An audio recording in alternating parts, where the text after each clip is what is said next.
La lámpara de Sat.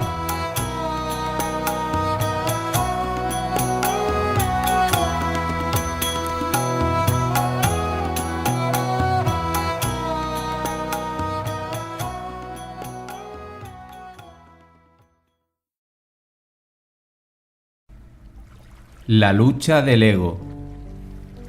No es fácil demoler, disolver su estructura. Se formó hace muchos siglos y tiene un caparazón muy duro. La violencia, la astucia y el odio son sus características principales, y un egocentrismo feroz su compañero permanente.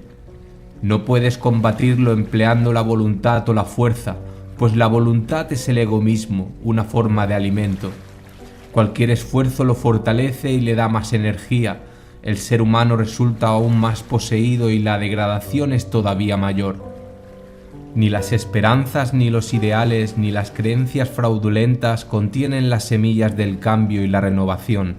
Todos ellos son afirmaciones del ego capaces de darle vida, una distorsión de la realidad más formidable aún. Solo un sencillo encuentro con el ego lo debilita. Un encuentro directo en el momento, sin metas ni expectativas. Simplemente escuchar y observar toda su actividad. Cuando el ego empieza a derrumbarse, su seguridad se tambalea y furioso lamenta su sino. Con astucia intenta entonces demostrar continuamente qué antinatural resulta que el ser humano esté integrado. No escuches nada de lo que diga, no le creas. La sencillez del encuentro disipa su poder. Observándolo y escuchándolo persistentemente sin cesar, su fuerza interior va siendo cada día más exigua. Encontrarse con él de frente momento a momento es para el ego un auténtico mazazo que finalmente agujereará su muro y su baluarte. Y todo es más sencillo cuando sus energías fragmentadas empiezan a disiparse y a desaparecer. Día y noche sin cesar, la conciencia está vacía y al fin la chispa pura termina su viaje. Completamente libre de su férrea prisión, retorna triunfante a la inmensidad sagrada. Comentario sobre estos versos. No resulta fácil combatir y disolver el ego, que aterroriza nuestra vida entera. Se formó hace miles y miles de años y destaca por su tenacidad y salvajismo cruel.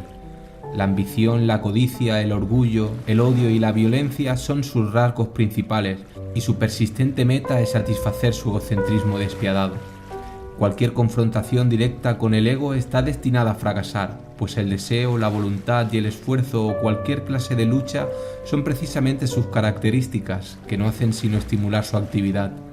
En cuanto a la esperanza y la fe, son también manifestaciones del ego, al igual que todo lo que imagina como propósito o ideal que se desea alcanzar. A fin de evitar toda ambigüedad o sombra de duda, voy a explicarlo con más detalle. Una voluntad bien adiestrada o una fe inquebrantable, por ejemplo, pueden crear algunos cambios en la estructura mental, que es de hecho el ego, pero se trata de meros cambios estéticos, superficiales.